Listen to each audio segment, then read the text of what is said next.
Coming up on Mountain News at 5:30, President Trump continues his push to dismantle the Department of Education with a new executive order. More on that and the administration's ongoing legal battle over deportations. And March Madness is officially underway. We'll go live to Lexington with a look at the first round of the NCAA tournament. And we had a little bit of rain across portions of eastern Kentucky. The weekend, though, is just around the corner. Details coming up. Dedicated to southern and eastern Kentucky, this is WYMT Mountain News at 5:30. Good evening, I'm Steve Hensley. President Trump is taking the first steps toward fulfilling his campaign promise of getting rid of the Department of Education. At the same time, his administration continues to do battle over an issue related to another campaign promise, deportation flights. CBS's Erica Brown has the latest from the White House. President Trump signed an executive order to begin the process of dismantling the Department of Education. We're going to shut it down and shut it down as quickly as possible. It's doing us no good. We want to return our students to the states. The administration says services such as student loans and Pell Grants will remain at the Department of Education for now. They're going to be preserved in full and redistributed to various other agencies and departments. But the president can't eliminate the department with a stroke of a pen. He'll need congressional approval to completely dissolve the agency. The Democrats know it's right, and I hope they're going to be voting for it because ultimately it may come before them. Shifting to immigration, the Trump administration continues its attacks on the federal judge who ordered a temporary halt to deportation flights of Venezuelan migrants after the president invoked a wartime law to deport them without due process. Judge James Boasberg said the government's filing Thursday in response to his deadline to answer questions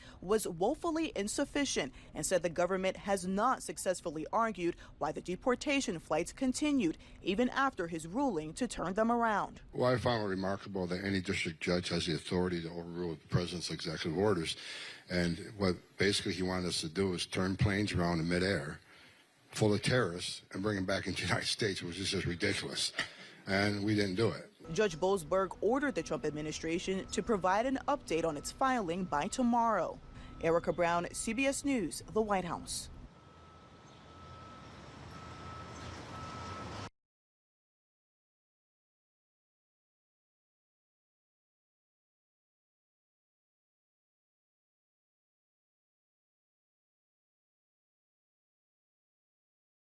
Okay.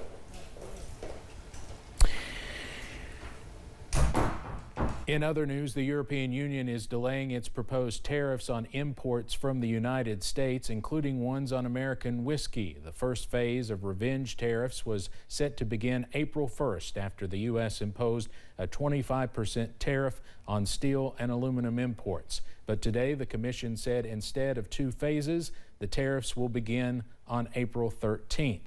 More than $28 billion worth of American goods will be impacted.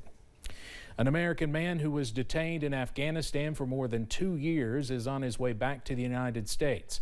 The Taliban released 66-year-old George Glexman today after weeks of negotiations led by Qatari and U.S. mediators. The airline mechanic from Atlanta has been held captive since December 2022. He is the third American detainee to be released since January. A powerful storm system continues to threaten parts of the country on the first day of spring. The system brought a blizzard and whiteout conditions across parts of 6 states Wednesday, including Nebraska and Iowa. Possible tornadoes were reported in north central Illinois and in northwestern Indiana, where the roof on an elementary school was peeled off. Powerful winds uprooted a tree onto Jessica Ramirez's home right as her mother was rushing inside. I'm screaming for her to stay inside. She goes to move her car. Seconds after she moves her car, the tree uproots and falls right where she was. I mean, it happened so fast.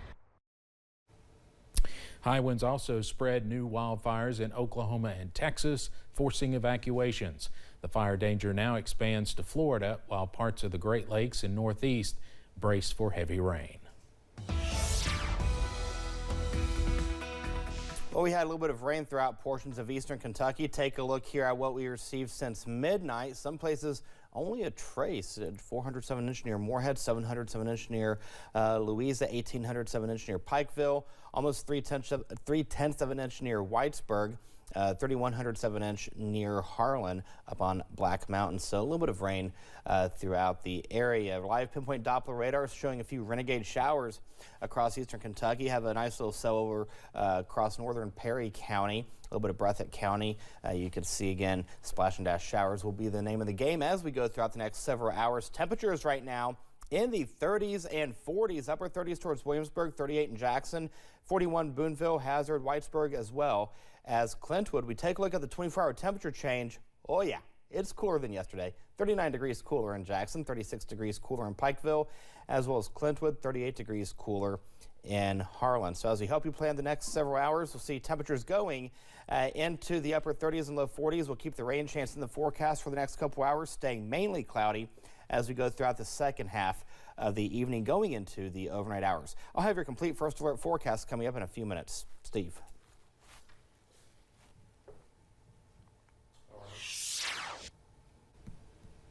All right, Eric, thank you very much. Well, March Madness is here. The NCAA tournament is underway, but we will not see the UK men or women take the court until tomorrow. The women will play first, and they did not have to travel.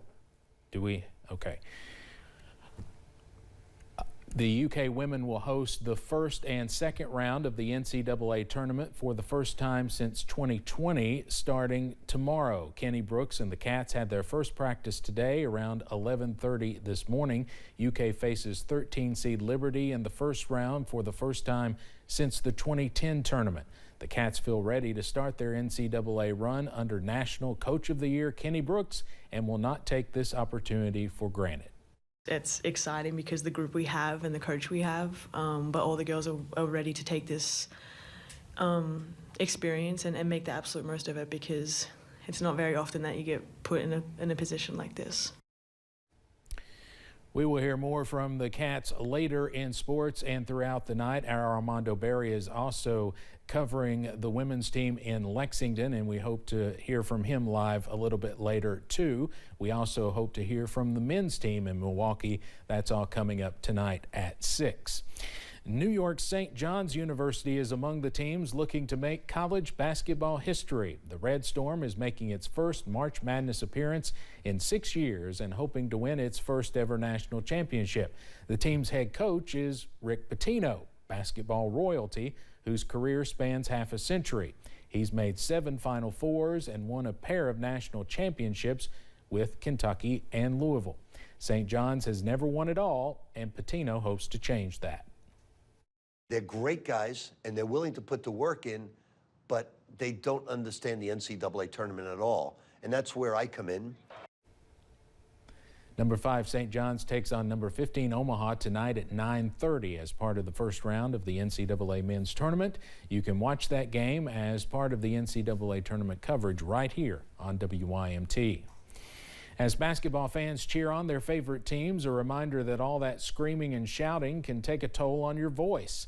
Doctors say to avoid temporary and even permanent damage, stay hydrated by drinking lots of water. Avoid sodas, alcohol, and fried, salty, or spicy foods, which can all dry out vocal cords.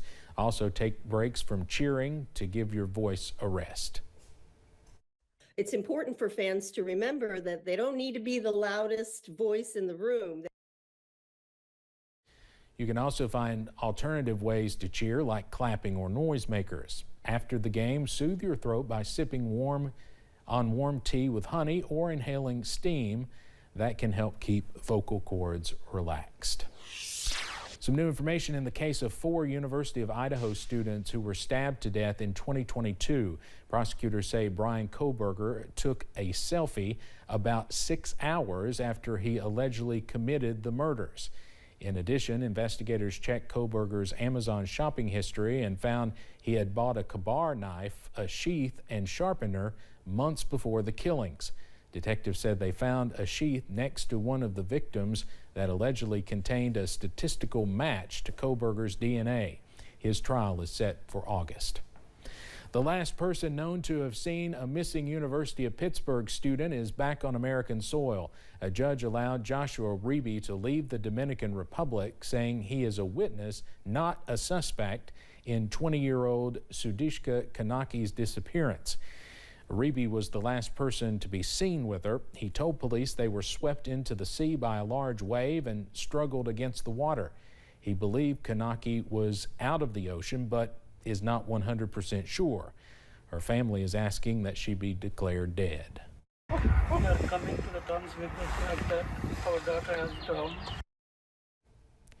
Joshua Reeby told the judge that Kanaki's family believes him and thanked him for trying to save their daughter. There is a court appearance set for March 28th, but his attorneys tell us he does not have to attend in person. Investigators are learning more about the Delta jet rollover in Toronto last month. The plane landed in a fiery crash that ripped off a wing and rolled the aircraft upside down.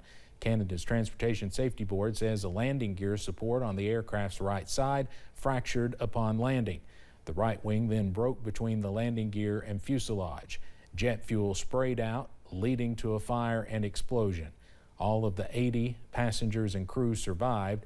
This preliminary report does not identify what caused the crash or the broken landing gear. Car thefts in the United States fell 17% last year, marking the largest decline in 40 years. The National Insurance Crime Bureau says close to 851,000 cars were stolen nationwide in 2024. That's a significant drop from the previous year when there was more than 1 million thefts. Officials say the decrease is thanks to the hard work of law enforcement, auto theft task forces, and car makers.